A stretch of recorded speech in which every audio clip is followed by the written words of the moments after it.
Ashen was one of my favorite games of 2018, and it's actually releasing on Switch, PS4, and Steam for PC on December 9th, which is coming up pretty quickly, and it's got me hankering to play some more. And with a bunch of new players about to awaken the Ashen and take on the Elder Dark, I think it's a good time to give y'all some general tips for starting out, what to expect along the way, and maybe a joke or two. Let's go.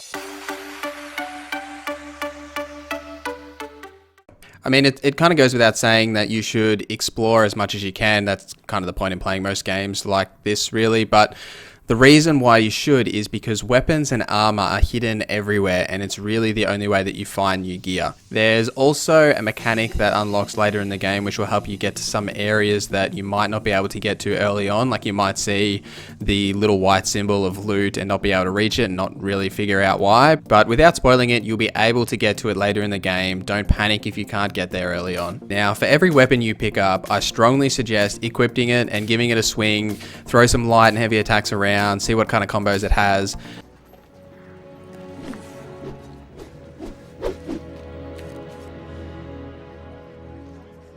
This is a good sword.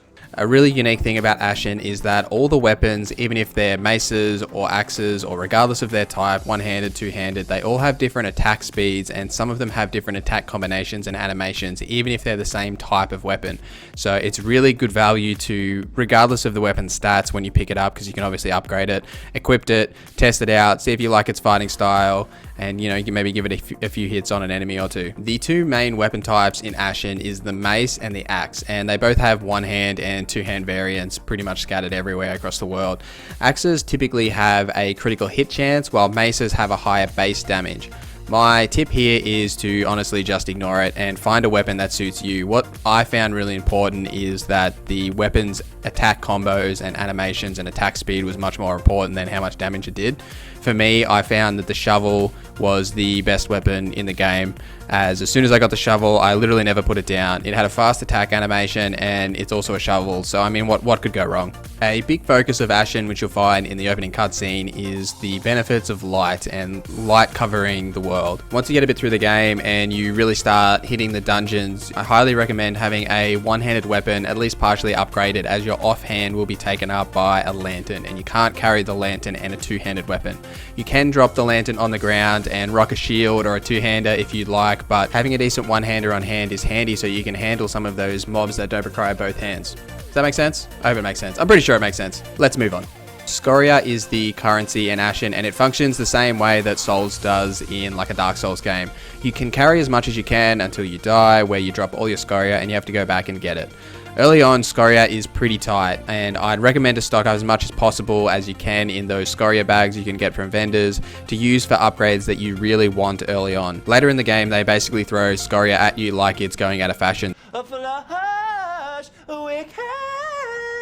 So this is kind of the time where you can spend mixing and matching your build to see what really works for you. But if you find a strategy early on that works while Scoria is tight, it's probably better to stick to it and not experiment too much, but it's entirely up to you. I touched on it briefly, but those Scoria bags that you can buy from vendors or find in the world, when you die, you don't actually lose them because they're in your inventory. So if you want to store Scoria, I recommend buying some of those bags from vendors so that you don't lose it if you venture off into the wilderness and die miserably. It's good to have that in your inventory so you haven't lost everything. Now, separate to Scoria, the main source of character progression comes from completing side quests. As you complete these, you'll get extra health and stamina while also unlocking different shops around Vagrant's Rest, which is kind of where all your upgrades come from, is these completion of side quests and all these shops that you find. So you can upgrade things like your spears, guard, some other things I won't really mention because it's not really spoilery, but it depends what you consider a spoiler, honestly. But those side quests will be your avenue for character progression, so it's definitely worth doing them,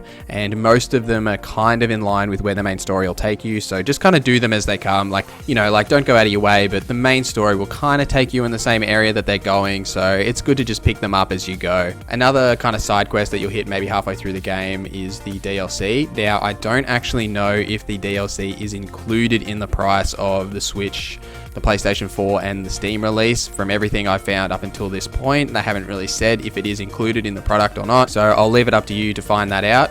But what I wanted to touch on here is the Knights on Isle DLC is definitely worth doing when you unlock it. You will unlock it maybe about halfway through the game, depending on how much you explore early on. Now, without spoiling anything, the DLC will unlock when you find a lovely gentleman out on your ventures, and he'll be sitting by a boat on the shore, and he'll take you to the Nightstorm Isle. Whether you want to do this now or later on is really up to you, but I recommend doing it. You do get some pretty good gear throughout the DLC. It's kind of geared for maybe later on in the experience, but it is good gear, especially if you get it early on if you do explore.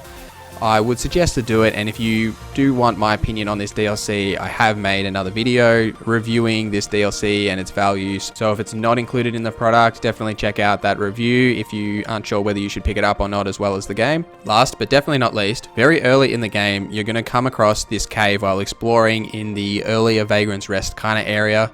Now, this cave has a pretty hard shadow enemy at the entrance to try and turn you away, but if you're like me and stubborn as all hell, you're probably going to try and beat this guy and see what's in the cave, right? Now, my advice to you is just leave it. Trust me, you'll go here later for the story. Just leave the Shadow Boy alone for now. It's not worth your time. I'm telling you, don't do it. Really, leave it. It's really hard in there. You're going to die, but, you know, if you're stubborn like me, just do it. See what happens. You'll die. I promise you. Please don't do it. Do not go in there. Woo!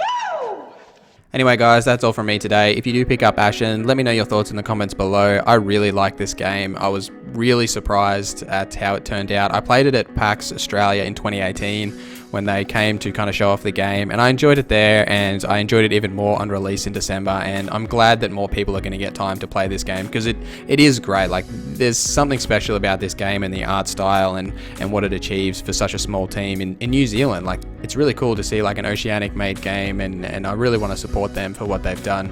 Anyway, that's all from me. Thank you for watching. My name is NorZZa, and have a great day.